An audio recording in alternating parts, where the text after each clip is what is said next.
I got here is a branch of American red mulberry, also known as native red mulberry. As you can see, it's got a little bit of fruit here. It's fall, and it's fruiting. It'll fruit again in the spring. The fall fruiting is kind of smaller. You don't get as much. It's not a giant amount of fruit. But it's kind of cool that come fall, I get a small harvest. Now, what I'm doing here is I'm going to be propagating this. Now, if you need to, you can sit it in water for a day or two after you take them. You can also take them and put them in the refrigerator for a week, keeping that end that you cut wrapped in a wet cloth or a wet paper towel. But when it's time to actually propagate, you need to get rid of any berries. Do not let it fruit. It's actually bad. If you can, leave one to no leaves. They propagate pretty easy. I get a 70 to 80% take rate most of the time, unless something weird happens. I'm just using these. Nothing terribly special other than, these are just about the right size for this. This is complimenting a friend, but any small pot will do. I've propagated hundreds of them in half-gallon pots. I've propagated them in 4-gallon pots where I just shove 3 or 4 into that pot and let it grow up and then sell it later. Or trade it. I trade a lot of plants. It's actually how I built most of what I have is by trade. You need a halfway decent starter soil. It doesn't have to be anything special, and you really want to avoid anything that has fertilizers already in it, like Miracle-Gro potting soil. You really want more of like a base potting soil. Peat moss works well, but if you're going to do peat moss, you need to add some sand to it. And you need to pre-soak the peat moss because when it comes out of the packet, out of the big blocks, it's hydrophobic, and that hydrophobia is actually makes it kind of difficult to get them going. What I have here is actually a mix. It's kind of like a mix of everything that I had. At the end of the season, I took all the potted pots that I had that had things in it that didn't make it, and I just dumped them into a giant pot to retrieve my soil. So you don't need sterile soil for this. You don't need anything particularly fancy, but do avoid those synthetic fertilizers.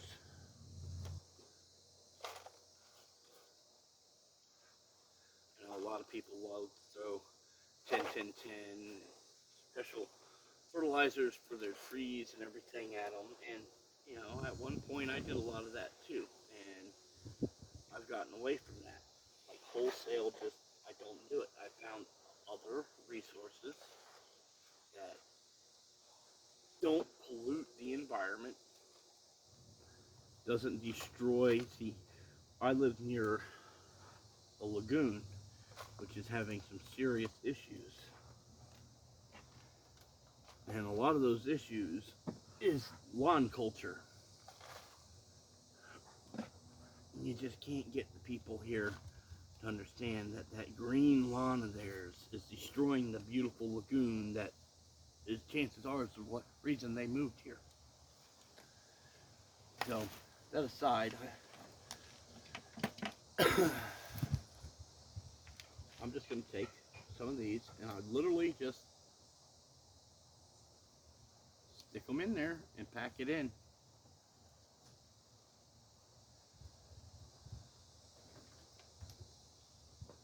Oh, I got got a couple branches because I want to make a couple flats of these, but I only need one flat right now. So I like to stagger them out a few days to a couple weeks apart when I'm making these flats instead of just making a whole bunch at once. See, I'm not really doing anything particularly special here. There's no need to use root hortone, although it doesn't hurt. Even these little pieces that I'm clipping off can be turned into new ones. But I found ones in the size range that I'm doing right now seem to work pretty well. And I don't have to hold on to them for like a long period of time before they're ready to go to the ground or of reasonable size. So you just work your way through a branch like this and stick it in a flat. Nothing special. Now there are a couple things you do want to do. You do not want to put these in the direct sun. It doesn't matter what time of year it is that you're doing this, never put them in the direct sun. It dries them out real fast. You do want to make sure you keep the soil moist. Not necessarily soaking wet by any means, but moist. Now, there are some mulberries that don't propagate this easy, where you're just shoving them in flat like this. But it has been my experience that anything in the red mulberry family is fairly easy to propagate from cutting. Now, white mulberries I've found that to be pretty much the same. And black mulberries are a little more difficult. They require slightly higher humidities most of the time. And I have a slightly lower take rate with the black mulberry. Or those that have been crossbred with the black mulberry.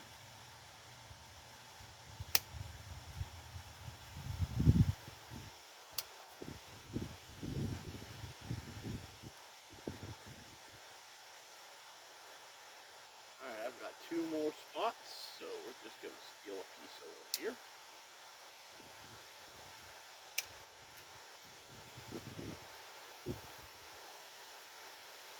Now that's really it. I'm going to set it to the side, back here behind me, and hit it with a hose. And that's it. Do this several times a year. You end up with quite a few mulberries. I trade with locals. I sometimes sell them. Nothing terribly expensive. I'm not going to make a fortune off of doing this or anything, but it can make the difference whether or not I have gas to get to a job. As we know, gas has gotten really expensive. So that's it. That's a whole flat. Let's see.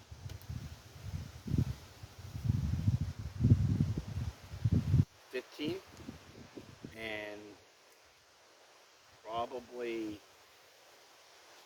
12 or 13 of them will take. Most likely only one or two will have an issue. Sometimes they don't have any issue at all. And that's really all there is to it. I mean, propagating mulberries is really simple from cutting.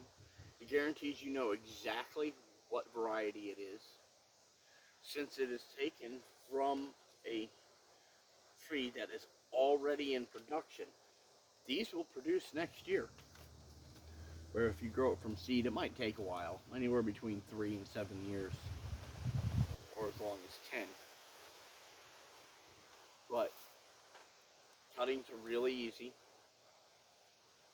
You can graft other varieties onto them too. So you can take like one tree and graft 20 different varieties on it. Those are always fun when you run across them. Get to run around and see how many of the varieties you can identify. But that's it. It's really simple. Go out, propagate yourself some fruit trees. Give them out to your neighbors.